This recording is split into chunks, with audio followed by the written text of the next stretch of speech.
हमें मुबारक ये आजादी, यार तुम्हारे कारण है।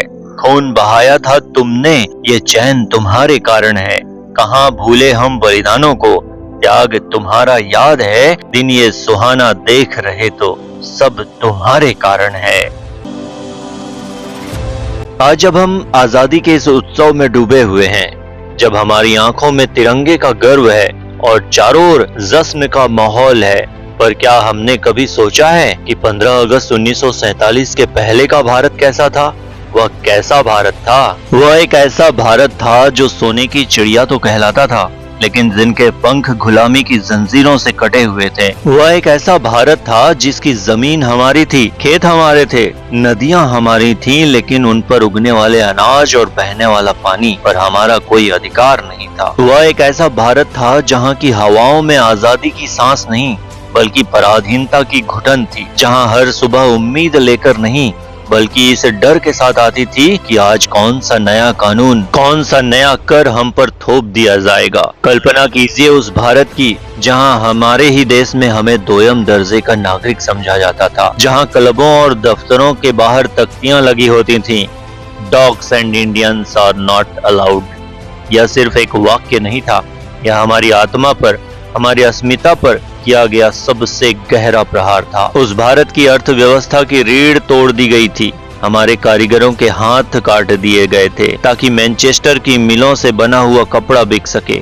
हमारे किसानों को नील की खेती के लिए मजबूर किया गया ताकि उनकी जमीन बंजर हो जाए और वे भूखे मर जाएं। हमारा धन, हमारा कोहिनूर, हमारी संस्कृति, सब कुछ यहाँ से लूटकर 7 समुंदर पार ले जाया जा रहा था। लेकिन उस भारत की सबसे बड़ी त्रासदी केवल आर्थिक या राजनीतिक गुलामी नहीं थी, सबसे बड़ी त्रासदी थी मानसिक गुलामी। हमें यह यकीन दिलाया जा रहा था कि हम असभ्य हैं, हम पिछड़े हुए हैं और ये गोरे हम पर शासन करने के लिए ही पैदा हुए हैं। हमारी भाषा, हमारी शिक्षा, हमारी परंपराओं को हीन बताकर हम में एक गहरी हीन भावना पैदा की जा रही थी। परंतु उस अंधेरे में भी एक लौ जल रही थी। वह लौ थी क्रांति की, वह लौ थी स्वाभिमान की। वह भारत मंगल पांडे के विद्रोह का भारत था, वह रानी लक्ष्मीबाई के शौर्य का भारत था, वह लोकमान्य तिलक के स्वराज मेरा जन्म सिद्ध अधिकार है के उद्घोष का भारत था, वह गांधी के सत्याग्रह, नेहरू की दूरदृष्टि, पटेल की दृढ़ता और बोस के अदम्य साहस का भारत था। वह भारत भगत सिंह, आजाद और बिस्मिल जैसे नौजवानों का भारत था, जिनके लिए आजादी उनकी सांसों से भी ज्यादा जरूरी थी। उन्होंने अंधेरी कोठरियों में, फांसी के तख्तों पर और सड़क पर लाठियां खाते हुए बस एक ही सपना देखा, आजाद भारत का सपना। आज जब हम इस आजाद हवा में सांस ले रहे हैं तो हमें याद रखना होगा कि यह आजादी हमें विरासत में मिली है, लेकिन यह मुफ्त नहीं थी।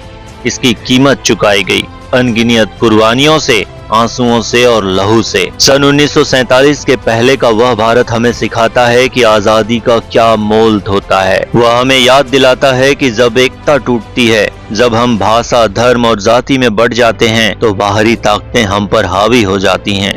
तो आइए आज हम केवल जश्न न मनाएं, आज हम उस इतिहास को समझें, उस पीड़ा को समझें, उस पीड़ा को महसूस करें और उन गुमनाम शहीदों को नमन करें जिनकी वजह से 15 अगस्त 1947 की सुबह संभव हो सकी। उनकी दी हुई इस आजादी को संभाल कर रखना और एक श्रेष्ठ भारत निर्माण करना ही उनके प्रति हमारी सच्ची श्रद्धांजलि होगी। जय हिंद, जय भारत।